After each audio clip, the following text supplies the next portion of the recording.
오늘 어버이 주일입니다. 예수님 안에서 부모님을 공경하라, 이런 제목으로 함께 은혜를 사모하겠습니다. 제가 이런 얘기를 들었습니다.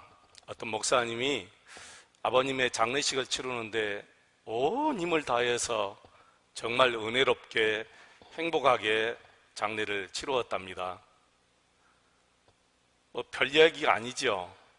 하기야 어떤 자식이 아버님의 장례식을 치르는데 허례허식으로 치르는 자식이 있겠습니까?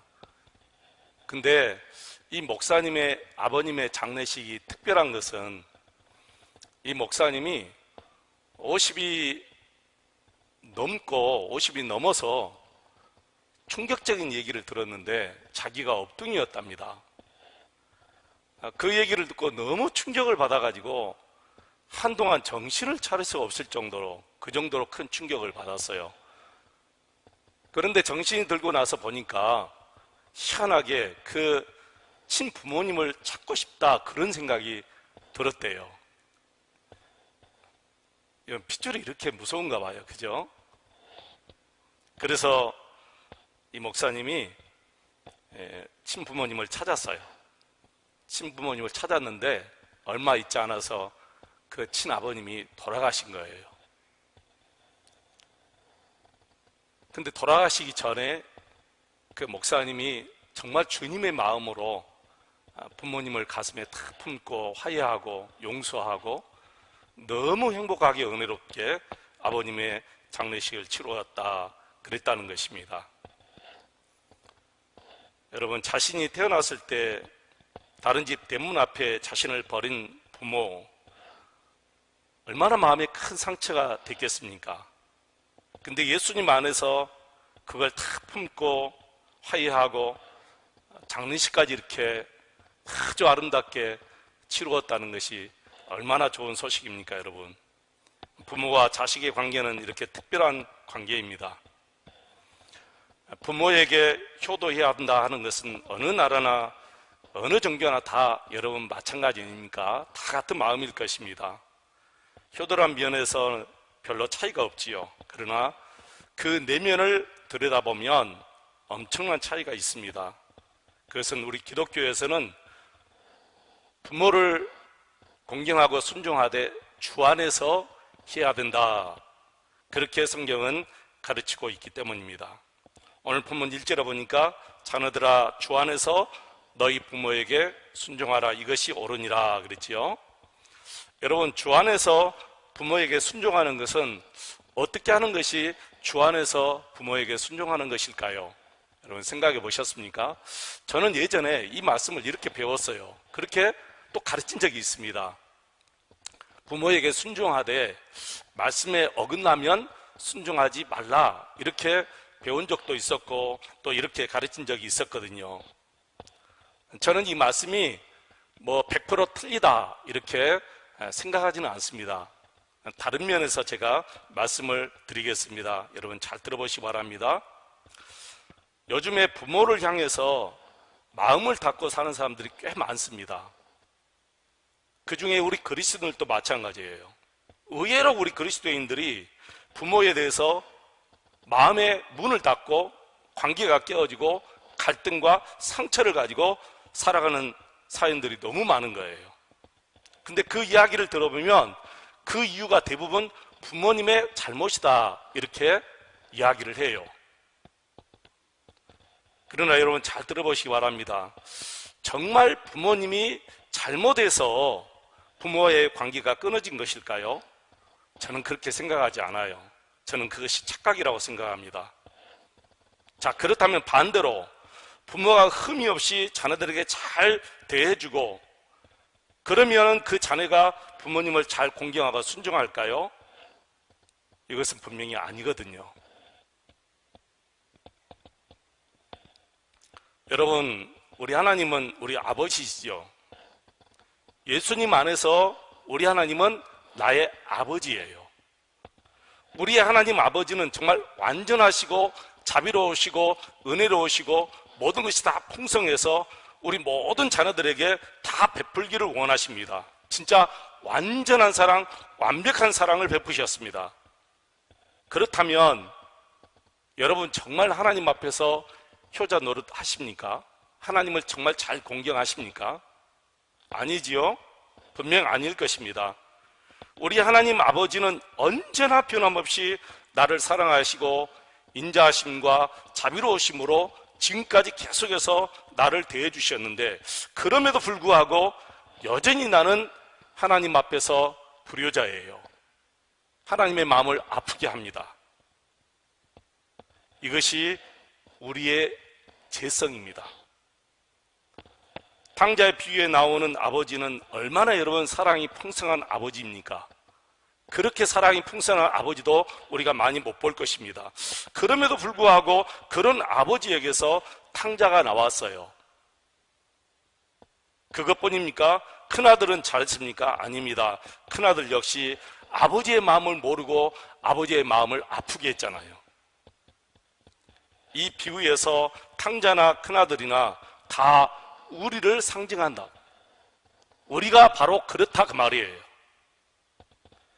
안전하신 하나님 아버지에게도 우리가 효자가 아님을 보면서 부모님과의 문제가 꼭 부모님의 결함과 부모님의 허물과 부족함 때문이 아님을 우리는 분명히 깨달아 알 수가 있을 것입니다. 우리가 예수님 안에서 부모를 바라보면 결코 부모를 원망할 수가 없습니다. 우리 가정에 상처가 있고 아픔이 있다면 그것은 우리 부모의 죄냐 우리의 죄냐 할 것 없이 우리 모두에게 그런 죄성이 있기 때문에 그런 상처를 주받고 하는 거예요. 그러므로 부모님과의 관계 회복은 반드시 예수님과의 관계가 회복되어야 부모님과의 관계도 분명히 회복된다. 저는 이것을 100% 믿습니다. 우리는 예수님 안에서 하나님 아버지의 놀라운 사랑을 받았습니다. 그리스도께서 우리를 위해서 십자가에 달려 죽으시고 당신의 몸을 우리를 위해서 속량의 제물로 내주셨습니다. 그리고 우리 하나님께서는 성령님을 보내주셔서 그것을 깨닫게 해주시고 날마다 예수님과 동행할 수 있는 은혜를 주셨습니다.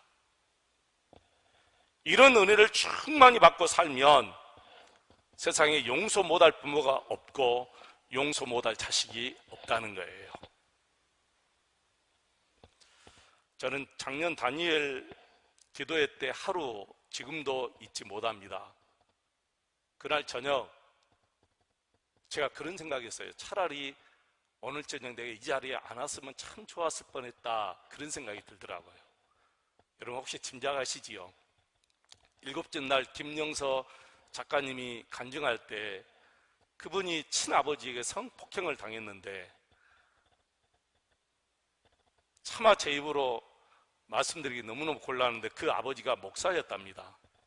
여러분 믿어지세요? 제가 그 이야기를 듣고 얼굴을 들지 못하겠더라고요. 그러면서 오늘 저녁에 차라리 내가 참석 안 했으면 참 좋았을 텐데 그런 생각이 들더라고요. 친아버지, 목사가 그런 짐승 같은 일을 자행했어요. 저는 참 이상해요. 지금도 그게 믿기지를 않는 거예요. 안 믿어지는 거예요. 비단 그분의 얘기가 아니라 다른 얘기도, 목사님 장로님들이 무슨 큰 불법을 저질렀다, 잘못을 했다 그러면 저는 안 믿어져요. 그게 의심이 되는 거예요. 정황상 100% 맞는데도 그래도 안 믿어지는 거예요. 어떻게 그런 짐승으로 못할 일을 친아버지가 합니까? 그런 아버지를 여러분 용서할 수 있을까요? 용서하기 어렵죠. 죽어서도 용서 못할 것입니다. 근데 그날 저녁 이분이 본 성경 말씀이 로마서 12장 21절 말씀, 악에게 치지 말고 선으로 악을 이기라 라는 말씀인데, 그분이 바로 우리 주 예수 그리스도와의 관계를 회복하면서 아버지를 용서하게 되었다는 거예요. 여러분, 아버지가 자기 자신에게 와서 무릎 꿇고 빌면서 용서해 달라 그래서 용서한 게 아니고 본인이 예수님과의 바른 관계를 맺고 사니까 아버지를 용서하게 되었다는 것이지요. 설교 초두에 말씀드렸다시피 자신이 핏덩어리였을 때 남의 집 대문 앞에 자신을 버리고 달아난 그 부모를 만나 화해하고 용서하고 장례식까지 그렇게 아름답게 치러줄 수 있는 것, 사실 용서할 수 없습니다. 핏덩어리를 어떻게 남의 집 대문 앞에 버리고 갈 수가 있습니까, 여러분? 어떤 사정이 있었는지 모르지만 그럴 수가 없지요. 그런데 용서할 수가 있었습니다. 어떻게 용서가 됩니까, 여러분? 그 용서가 어디서 나옵니까? 그분이 성자라서 그런 것입니까? 아니면 남들보다 더 선하게 지음받아서 그렇습니까? 아니지요. 이유는 딱 하나입니다. 본인이 예수 그리스도 안에 있기 때문에 그렇다는 거예요. 그래서 오늘 본문이 그 말씀이죠. 예수 그리스도 안에서 너희 부모를 순종하고 공경하라. 부모가 아무리 큰 잘못을 자신에게 가해했어도 내가 주 안에 있으면 용서하지 못할 부모가 없다는 거예요. 그래서 주 안에서 부모를 순종하라 하신 말씀인 줄로 저는 믿습니다. 어떤 집사님이 신앙생활을 하는데 꾸준하지는 못해요. 교사 생활 좀 하다가 또 상처받고 나오고, 또 찬양대 좀 하다가 또 상처받고 뛰어나오고, 여전대 가입해서 봉사하다가 또 혈기 부리고 다투고 그러고 또 나오고, 이해할 수 없는 일을 행하는 거예요. 그런데 나중에 왜 그 집사님이 그랬는가 하는 것을 알게 되었습니다. 어렸을 때 이 집사님이 친오빠에게 성폭행을 당했는데, 오빠에게만 그런 것이 아니라 세상에 오빠가 그 친구들을 데려서 함께 성폭행을 했다는 거예요. 그런데 더 이해할 수 없는 일이 생겼습니다. 부모님이 그 사실을 알고 시시하고 덮어버렸다는 거예요. 상상할 수 없지요, 여러분. 왜 그랬는가 하면은 오빠 앞길에 장애가 될까봐 그걸 시시하고 덮어버렸답니다. 그러면서 하는 말이, 그 여자에게 하는 말이, 네가 처신을 어떻게 했길래 그랬다는 거예요. 그 부모의 말을 듣고 너무 큰 상처가 된 거예요. 그래서 일찍이 집에서 뛰쳐나와 버린 거예요. 그때부터 마음의 죄책감과 더불어 모든 사람을 믿지 못하게 된 거예요. 그리고 마음과 정신이 올바르게 자라날 수가 없었던 거예요. 그런데 이 집사님이 완전히 변화되었어요. 예수 그리스도를 인격적으로 만난 다음에 정말 예수님이 나 같은 죄인까지 용서할 수 있던 것은 내가 누구를 용서할 수 없느냐라는 것을 깨닫고 부모님을 용서하게 되었고, 그리고 오빠를 용서하게 되었고, 주위 모든 사람을 다 용서하게 된 거예요.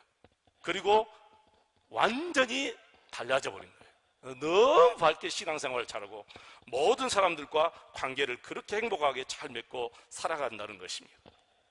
여러분, 그렇습니다. 어떤 환경이 있다 할지라도, 어떤 부모가 나에게 큰 상처를 안겨주었다 할지라도 내가 예수님과의 바른 관계를 맺으면 다 용서할 수 있다는 것이지. 효자에게는 어떤 부모도 다 좋은 부모다라는 말이 있지요, 여러분. 효자 눈에는 부모의 허물은 보이지 않고 감사할 것만 보이기 때문입니다. 여러분, 효자가 정말 그러겠습니까? 저는 이 말을 이렇게 바꾸고 싶어요. 예수 그리스도 안에서는 모든 부모가 다 좋은 부모다. 여러분, 믿으십니까? 예수님과 바른 관계를 맺고 사는 사람들은 부모님을 바라보는 눈이 바뀌게 되는 거예요.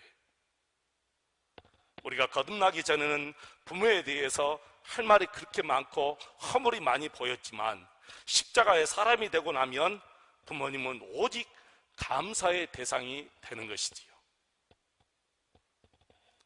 여러분, 룻기서에 나오는 룻이라는 여인이 있습니다.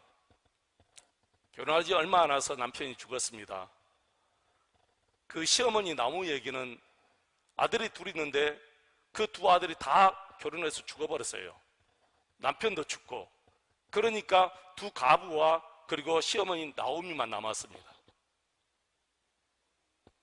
첫째 자부는 시어머니 나오미의 권유에 따라서 그냥 친정집으로 돌아가고, 시어머니 나오미가 그렇게 권면하고 끝까지 너도 너희 친정으로 돌아가라, 나를 따라와서 무슨 소망이 있겠느냐, 그런데 이 룻이 이렇게 말합니다. 이 롯이 룻이 이렇게 말합니다.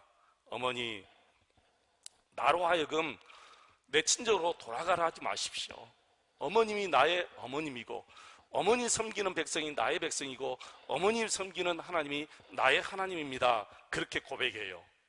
그러면서 끝까지 시어머니 나오미를 따라갑니다. 여러분, 나오미를 끝까지 쫓아간 것은 그 시어머니 나오미가 완벽한 시어머니가 되어서 그런 것이 아니잖아요. 이 룻이 하나님과의 바른 관계를 맺고 살기 때문에 그런 삶이 나오는 거예요. 그래서 비록 이 룻은 이방 여인이고 과부였지만 하나님을 모시고 사는 그 신앙 때문에 베들레헴 아주 능력 있는 보아스라는 남편을 만나게 되고, 그리고 예수님의 족보에 올라가는 놀라운 축복을 받습니다. 사도 바울은 에베소서 5장 18절에서 술 취하지 말라, 이는 방탕한 것이니 오직 성령으로 충만함을 받으라 그랬습니다. 여러분, 이 말씀은 그리스도인의 삶의 핵심의 원리예요.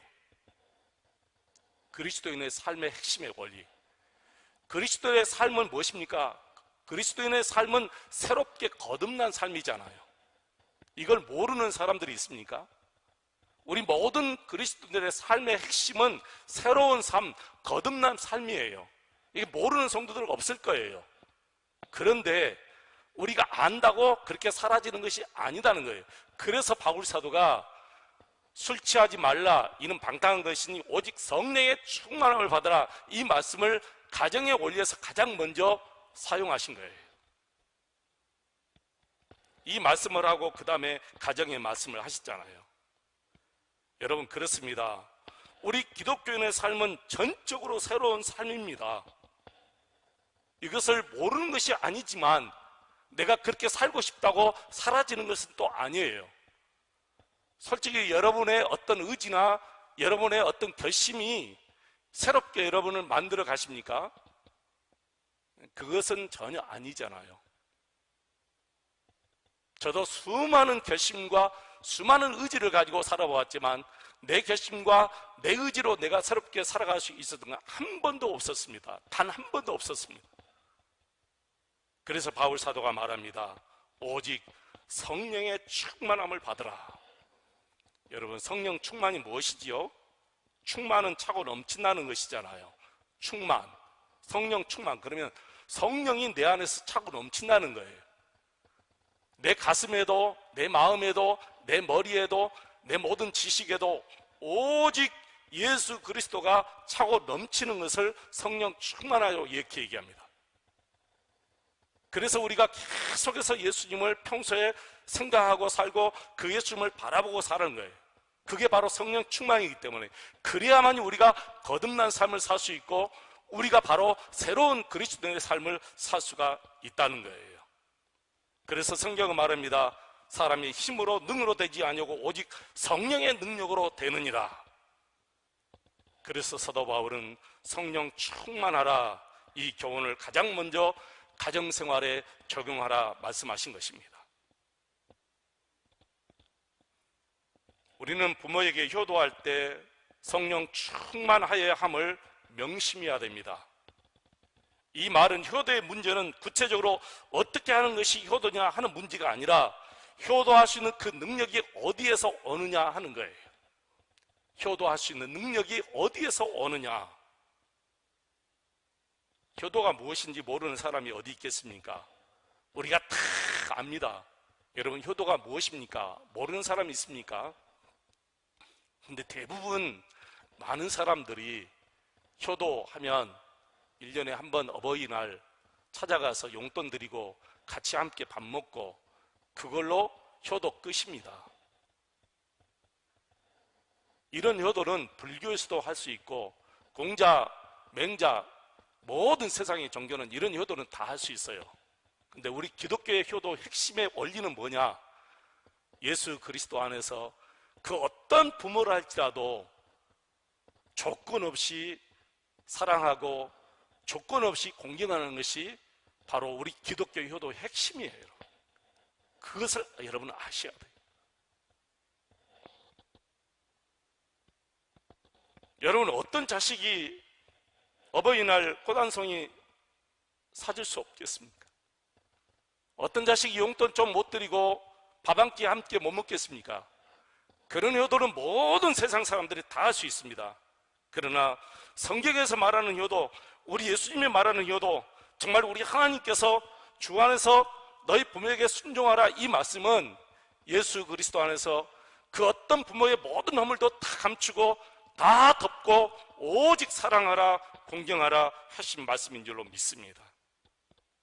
그래서 우리 하나님께서 우리에게 부모를 공경하라는 계명을 주시면서 이것을 약속 있는 첫 계명이라 그렇게 얘기한 거예요. 출애굽기 20장 12절 보시면 내 부모를 공경하라, 그리하면 너희 하나님 나 여호와가 내게 준 땅에서 내 생명이 있으리라 그랬습니다. 부모를 공경하면 우리 하나님께서 그 사람의 범사에 복을 주시고 이 평안함과 축복 속에서 살아갈 수 있도록 하나님이 인도해 주신다는 것이죠. 그래서 우리 한국 교회사를 보면 이런 기록이 있어요. 고종 황제의 밀사 노릇까지 했던 헐버트 선교사가 이렇게 썼습니다. 세상에서 효행이 최고인 나라가 조선이다. 미국 공사를 역임했던 샌즈 선교사 헤그록에도 이렇게 나옵니다. 나의 노년을 위해서 조선 땅에 다시 태어나고 싶다. 최초의 의료 선교사 엘렌 선교사가 이런 말을 했지요. 조선은 늙음과 죽음이 두렵지 않는 노인의 천국이다. 이런 나라였기 때문에 우리 하나님께서 그런 큰 위기 앞에서도 우리나라를 지켜주시고 오늘까지 복을 주신 줄로 저는 확실히 믿습니다. 근데 여러분, 지금은 어떻습니까? 지금도 이렇게 우리 조상들처럼 부모님을 잘 순종하고 공경할까요? 대부분은 시대 탓합니다. 저도 분명히 시대를 많이 탓하지요. 나 때는 예전에 그래 안 했어, 그렇게 많이 생각해요. 그런 얘기하면 꼰대 소리 듣습니다. 제가 어렸을 때 라면 구경을 못했다고 하니까 아이들이 못 믿더라고요. 군대 가서 라면 조금 먹으려고 장교 그 짬밥 그릇 씻고 그거 씻으려고 서로 막 달려갔어요. 그때 제가 훈련 받을 때 그 그릇에 그 장교가 그 먹고 남은 그 라면 찌꺼기 먹으려고. 근데 지금 아이들이 이 말하면은 그 못 믿어요. 그 농담하지 말라고 그래요. 모든 것이 다 시대가 바뀌어졌기 때문에 그렇겠다 하지만 부모의 효도는 시대가 바뀌어졌다고 변해서는 안 됩니다. 그것은 진리가 아니에요. 아무리 시대가 변해도 부모에 대한 효도는 바꾸어지지 않습니다. 왜 그럴까요? 성경이 말씀하고 있기 때문에, 하나님께서 말씀하고 있기 때문에. 근데 요즘에 어떻습니까? 가정에서 자녀들이 부모에게 거역하는 일을 너무 쉽게 많이 봐요. 이것이 얼마나 두려운 일인지 몰라요. 너무 쉽게 부모님을 거역합니다. 여러분, 로마서 1장 18절 말씀 보시면 하나님의 진노가 어디에서 오느냐? 하나님의 진노가 불의로 진리를 막는 사람들의, 불의로 하나님의 진리를 막는 사람들의 모든 경건하지 않음과 불의에 대하여 하늘로부터 분명히 하나님의 진노가 온다 했는데 26절 27절 말씀 보면 바로 동성애를 지정합니다. 그리고 30절 끝에 보면은 부모를 거역하는 자 나옵니다. 여러분, 동성애와 똑같은 죄로 부모님을 거역하는 죄를 동시에 올려놓은 거예요. 이렇게 부모님을 거역하는 죄가 무섭다는 거예요. 여러분, 이게 말씀 잘 보셔야 돼요. 동성애는 하나님의 무서운 진노를 가져오는 무서운 죄라는 거예요. 그런데 그런 죄의 선반에 부모님을 거역하는 죄를 거기에 올려놓은 거예요. 그 정도로 부모님께 거역하는 죄가 무섭다는 거예요. 우리가 명심해야 되지 않겠습니까? 바울의 마지막 서신으로 추정되는 디모데후서 3장 1절 4절 말씀에도 말세에 고통하는 때가 이를 것을 말씀하시면서 그런 때 사람들이 저지른 죄를 열거했는데 그 가운데 부모를 거역하는 죄를 거기에 넣습니다. 여러분, 그렇습니다. 부모에 대한 불순종을 배교의 시대, 즉 세상의 근간이 송두리째 흔들리는 불신앙의 시대에 나타나는 죄라고 성경은 지적하고 있습니다. 기가 막힌 것은 신앙을 빙자하면서 부모님에게 불순종하는 성도들이 분명히 지금도 있다는 거예요. 우리 예수님께서 공생애 하실 때 예수님께서 지적하신 말씀인데 한번 보실까요? 마태복음 15장 5절로 6절 말씀 우리 같이 한번 읽어보겠습니다. 너희는 이르되 누구든지 아버지에게나 어머니에게 말하기를 내가 드려 유익하게 할 것이 하나님께 드림이 되었다고 하기만 하면 그 부모를 공경할 것이 없다 하여 너희의 전통으로 하나님의 말씀을 피하는도다. 우리 예수님이 그 당시 경건하다 하는 사람들에게 호통친 말씀이에요. 아주 무섭게 책망하는 말씀이에요. 너희들 잘 들어야 된다. 하나님께 헌금 드린 것을 가지고 나는 하나님께 헌금 드렸으니까 부모님께 안 해도 돼. 그게 어떻게 그럴 수 있느냐는 거예요. 그럴 수 없다는 거예요. 여러분은 그렇지 않으시죠? 나는 하나님께 11조 드리고 나는 하나님께 할 것 다 하니까 부모님께 안 해도 돼. 그럴 수가 없다는 거예요. 여러분, 혹시 교회 봉사, 나는 늘 하루에도 몇 번씩 교회 가서 일하고 일주일에 몇 번씩 교회 가서 일하니까 나는 부모에게 찾아가 보지 않아도 돼. 혹시 그렇게 생각하는 자녀들은 안 계시겠지요? 지금도 이런 교인들이 있다면 그것은 분명히 사탄에게 아주 미혹된 역사입니다. 교회의 여러 활동은 열심히 하면서 부모에 대하여 소홀히 하는 것은 분명히 하나님 앞에 큰 범죄를 저지른 거예요. 이것을 우리 예수님이 책망하셨습니다. 결코 그럴 수 없다. 우리는 하나님께 대한 모든 책무도 다 해야 되지만 부모님에 대한 책무도 분명히 다 해야 될 줄로 믿습니다. 예수님이 말씀하셨습니다. 보이는 부모에게 순종하지 못하면서 어떻게 보이지 않는 하나님께 순종할 수 있겠느냐? 보이는 내 이웃에게 사랑하지 못하면서 어떻게 보이지 않는 하나님을 사랑할 수 있겠느냐? 사랑하는 교회 여러분, 주 안에서는 그 어떤 핑계가 없습니다. 우리가 하나님께 열심히 하듯이 우리 부모님에게도 이렇게 열심히 순종하고 공경해야 될 줄로 믿습니다. 우리 모두 예수님 안에서 부모를 공경함으로 이 세상에서 거룩한 하나님의 백성으로서의 영향력을 꼭 발휘하시기를 축원합니다. 그래야 모든 불신자들이 우리를 보면서 따라하는 거예요. 우리 예수 믿는 사람들은 세상의 거울입니다. 세상 사람들은 우리를 보고 따라하는 거예요, 여러분. 우리 한국교회가 우리 부모님을 공경하는 것으로부터 모든 세상 사람들에게 신뢰를 반드시 얻어야 될 줄로 믿습니다. 이 땅의 모든 아이들이 아무 조건 없이 사랑을 받아야 하듯이 이 땅의 모든 부모들은 그 어떤 조건도 없이 우리 모든 자녀들에게 공경함을 받아야 될 줄로 믿습니다.